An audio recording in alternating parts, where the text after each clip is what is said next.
तो दोस्तों आज हो गया 11 अक्टूबर 2020। बिहार समेत देश दुनिया की बड़ी और ताज़ा समाचार लेके आए सिर्फ आपके लिए। चलिए फटाफट खबर शुरू करते हैं। उससे पहले अगर चैनल को अब तक सब्सक्राइब ना किया हो तो फटाफट चैनल को सब्सक्राइब कर दे, लाइक कर दे, शेयर कर दे ताकि इसी तरह की खबर आप हर रोज़ देख सके। चलिए शुरू करते हैं आज की पहली बड़ी खबर। बिहार चुनाव के पहले चरण के लिए राहुल, प्रियंका, शत्रुघ्न सिन्हा होंगे कांग्रेस के स्टार प्रचारक। आपको बता दें कि कांग्रेस अध्यक्ष सोनिया गांधी, पूर्व अध्यक्ष राहुल गांधी और प्रियंका गांधी वाड्रा भी बिहार चुनाव में प्रचार के लिए आएंगी। पूर्व प्रधानमंत्री मनमोहन सिंह भी महागठबंधन के उम्मीदवारों के लिए प्रचार करेंगे। कांग्रेस के राष्ट्रीय महासचिव केसी वेणुगोपाल ने चुनाव आयोग को बिहार चुनाव के स्टार प्रचारकों की सूची भेजी है। उनमें इन प्रमुख नेताओं का भी नाम है। पार्टी की ओर से बिहार चुनाव के लिए 30 नेताओं को स्टार प्रचारक बनाया गया है। सूची में सोनिया गांधी के बाद मनमोहन सिंह का नाम है। राहुल गांधी स्टार प्रचारकों की सूची में तीसरे नंबर पर और प्रियंका गांधी वाड्रा का नाम छठे नंबर पर है। आज की दूसरी बड़ी खबर, प्रधानमंत्री नरेंद्र मोदी और केंद्रीय गृह मंत्री अमित शाह शनिवार को दिल्ली में बीजेपी मुख्यालय पहुंचे। दफ्तर में उनके बिहार विधानसभा चुनाव के लिए पार्टी के प्रत्याशियों की सूची पर चर्चा करने की संभावना है। अक्टूबर-नवंबर में होने वाले चुनाव को लेकर बीजेपी की केंद्रीय चुनाव समिति की यह दूसरी मीटिंग है। इसी सप्ताह बीजेपी ने विकासशील इंसान पार्टी को औपचारिक रूप से नेशनल डेमोक्रेटिक अलायंस यानी कि एनडीए में शामिल किया था। बिहार विधानसभा चुनाव में वीआईपी को बीजेपी ने अपने हिस्से की सीटों में से 11 सीटें दी हैं। बिहार राज्य में अत्यंत पिछड़ा वर्ग के बीच प्रभाव रखने वाली चिराग पासवान की लोक जनशक्ति पार्टी के नीतीश कुमार के नेतृत्व वाले गठबंधन के साथ संबंध तोड़ने के बाद बीजेपी ने इस वर्ग के खाली हुए हिस्से को भरने के लिए वीआईपी को एनडीए में शामिल किया था। आपको बता दें कि बिहार विधानसभा चुनाव के लिए जनता दल यूनाइटेड ने इसी सप्ताह अपने 115 उम्मीदवारों की लिस्ट जारी कर दी है। उसने अपने मौजूदा 11 विधायकों को टिकट नहीं दिए हैं। इसी के साथ बिहार में चुनाव प्रचार जोर पकड़ने लगा है। बीजेपी के अध्यक्ष जगत प्रकाश नड्डा रविवार को बिहार का दौरा करेंगे यानी कि आज की तीसरी बड़ी खबर, भीम आर्मी के प्रमुख चंद्रशेखर ने हाथरस मामले में लगे आरोपों पर सफाई दी है। साथ ही योगी सरकार को जांच कराने की चुनौती दी है। चंद्रशेखर ने एक ट्वीट के माध्यम से इस चुनौती को पोस्ट किया है जिसमें उन्होंने कहा है कि वो अपने समुदाय के लिए समर्पित थे। दरअसल भीम आर्मी और पीएफआई के बीच कनेक्शन जोड़े जा रहे थे। जातीय हिंसा को भड़काने के लिए 100 करोड़ रुपए की धनराशि मिलने की बात चल रही थी। इन आरोपों पर चंद्रशेखर भड़क गए। हालांकि ईडी ने भीम आर्मी और पॉपुलर फ्रंट ऑफ इंडिया के बीच कोई संबंध नहीं होने के बारे में स्पष्ट किया है। इसके बावजूद चंद्रशेखर ने ट्वीट कर लिखा है कि मैं योगी आदित्यनाथ जी को चुनौती देता हूं कि वे किसी भी तरह की जांच करें। 100 करोड़ रुपए भूल जाइए, भले ही मेरे कब्जे में 1 लाख रुपए हो तो मैं राजनीति छोड़ दूंगा, नहीं तो आपको योगी जी अपना पद छोड़ना चाहिए। मेरा जीवन मेरी गरिमा को समर्पित है। मेरा खर्च मेरे समुदाय द्वारा वहन किया जाता है। आपको बता दें कि हाथरस मामले में पुलिस ने भीम आर्मी चीफ चंद्रशेखर आज़ाद समेत 400 अज्ञात लोगों के खिलाफ हाईवे जाम करने के लिए रिपोर्ट दर्ज कराई है। आज की चौथी बड़ी खबर, एआईएमएम चीफ असदुद्दीन अवैसी ने संघ प्रमुख मोहन भागवत पर हमला बोला है। असदुद्दीन अवैसी ने मोहन भागवत के उस बयान पर आपत्ति जताई है जिसमें उन्होंने कहा था कि भारत का मुसलमान दुनिया में सबसे संतुष्ट है।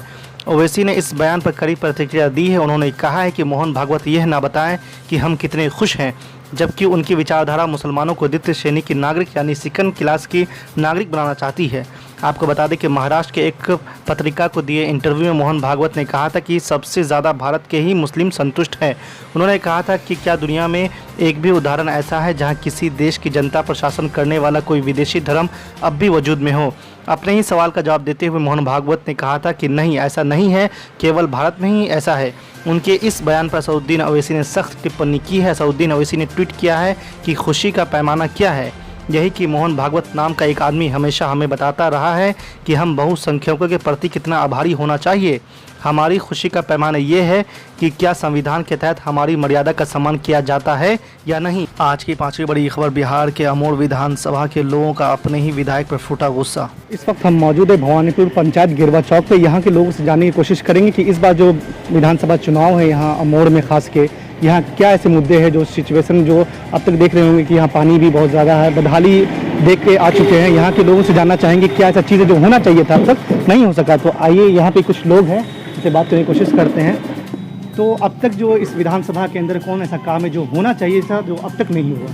सर वैसे देखा जाए तो अमौर विधानसभा या अब सीमांचल को ले लीजिए तो हमको ये लगता है कि भारत सरकार की इसमें सौतेलेपन की एक मिसाल आप देखना चाहेंगे तो सीमांचल होगा।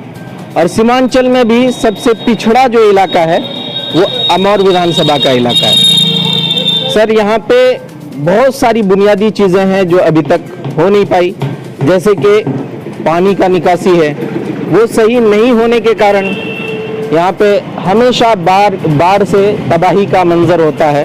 तो अभी जो मौजूदा विधायक है उनको ये सब के बारे में नहीं कहते हैं आप लोग, कोई समस्या का हल नहीं कर रहे हैं क्या? देखिए, हम तो ये देखते हैं कि जलील मस्तान साहब को अगर उनके पास कोई भी प्रॉब्लम लेके जाएंगे तो आपको क्या बोलेगा वो कि ये कटान नहीं है, धसान है। अच्छा। ये कभी रुक नहीं सकता है। अच्छा, ठीक है, वो मतलब प्रॉब्लम को सॉल्व करना ही नहीं चाहते हैं। मतलब आप ऐसा कौन सा काम है जो इंसान कर नहीं सकता, वो ये कह रहा है ये कटान नहीं है, धसान है और ये कभी रुक ही नहीं सकता। तो इसलिए हम कहना चाहते हैं कि ये जो काम करने वाले बंदा है ना, मतलब जो विधायक होते हैं काम करने वाले, वो काम करना ही नहीं चाहते हैं बिल्कुल। ठीक है, वो अगर काम करना चाहते तो वो आकर के वो ये बहसबाजी नहीं करते कि मतलब ये काम हो ही नहीं सकता, ये धसान रुक ही नहीं सकता। एक बहानाबाजी है उनके पास। उसके अलावा जो है कि यहाँ हॉस्पिटल और लाइट का क्या व्यवस्था है?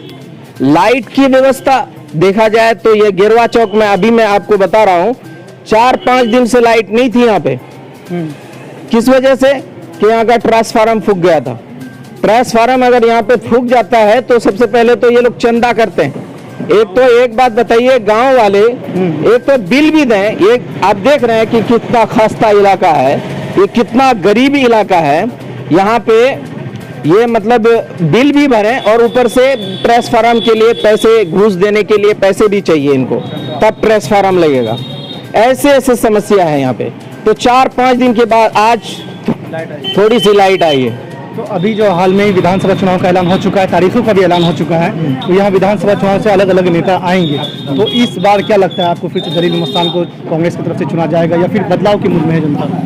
इस बार बदलाव की उम्मीद है जनता को और इस बार बदलाव इंशाल्लाह होके रहेगा। देख रहे हैं किस तरह से लोग नाखुश है और कह रहे हैं कि कटान धसान ऐसे विधायक कहते हैं और समस्या को टाल देते हैं। कुछ और लोग उनसे बात करना चाहेंगे। अच्छा, आप बताइएगा कि आप जो इतने दिनों से वोट करते हुए आ रहे हैं, लगातार विधायक चुनते हुए आ रहे हैं, सरकार बनाते हुए आ रहे हैं, अब तक आपके जो गांव का जो परिस्थिति है वो नहीं बदला है, तो इसका जिम्मेदार किसको मानते हैं आप? इसके जिम्मेदार हमारे जो विधायक साहब हैं उसको मानते हैं। उनको मानते हैं। ये साहब जो अभी बोले हैं कि कटान और धसान, ये बात बिल्कुल जरूरी है। यहाँ सैलाबी इलाके का मौसम है, खेती बाड़ी तबाह बर्बाद हो जाता है। तो धान का फसल के बारे में सुने? हाँ, धान के फसल अभी सब बर्बाद हो चुका है। उसका कोई मुआवजा अभी तक नहीं मिला है और कोई आता भी नहीं देखने के लिए, ना पूछने के लिए कोई भी अभी तक नहीं पूछा है कि आपके धान है घर में कि नहीं है, चावल है, बच्चे को खाने को है या नहीं है, कोई पूछने के लिए नहीं आया। और सारा का सारा धान खेतों में बर्बाद हो चुका है। तो अब देख रहे हैं किसानों का दर्द भी यहाँ है कि धान जो है लगातार बर्बाद होते ही जा रहा है। मौलाना, आप भी हैं यहाँ पे, आप बताइएगा कि जो परिस्थिति है, ये परिस्थिति इतने बदहाल क्यों है? आखिर जो है लोग वोट करते हैं लोकतंत्र में और अपने विधायक चुनते हैं कि हमारी समस्या दूर हो, और जब विधायक कहते हैं कि धसान और कटान, तो ये समस्या फिर दूर कैसे किया जाए? दूर इन्हें आवाम का दर्द नहीं है। ये जो विधायक थे तकरीबन 20-25-30 साल से मंत्री भी रहे थे। जी, मंत्री भी रहे हैं। वो उनको बनाया गया, लेकिन उनके अंदर आवाम का दर्द नहीं है, बल्कि उनको तो अपना पेट भरने से मतलब। जी, जीत गए, जीतने के बाद सो जाते हैं जाकर के। आवाम अपना दर्द लेके जाते हैं, सुन करके फिर उसको टाल देते हैं। फिर जब वोट का टाइम आता है तो फिर गांव-गांव आकर घूमते हैं। तो इंशाअल्लाह इस मरतबा हम लोगों ने ठान लिया है कि उनको इस मरतबा हमारे विधानसभा से विधायक नहीं बनने देना है और नहीं बनाना। अच्छा, तो वो नहीं आएंगे तो फिर कौन चेहरा है यहाँ पे? जी, हम इस मरतबा हम लोग चाहत है कि कोई नया चेहरा आए। कोई नया चेहरा? जी, कोई नया चेहरा। अच्छा, आपसे जानना चाहेंगे कि इस दफा जो पुराना जो लोकसभा का इलेक्शन हुआ था, उस टाइम से उससे पहले भी सक्रिय यहाँ पे एक नई पार्टी आई थी, ऑल इंडिया मजलिस इत्तेहादुल मुस्लिमीन, जो असदुद्दीन ओवैसी की पार्टी हैदराबाद की है। तो लगातार ये चर्चा में बन रही है और किशनगंज विधानसभा सीट जीतने के बाद तो और चर्चा में है, सुर्खी में पूरे बिहार में है। तो ये भी सुगबुगाहट है कि शायद अमोर से जो प्रदेश अध्यक्ष अख्तरुल इमान है वो चुनाव लड़ सकते हैं। तो क्या यहाँ की जनता उनको अपनाएगी या फिर नकार देगी सिरे से?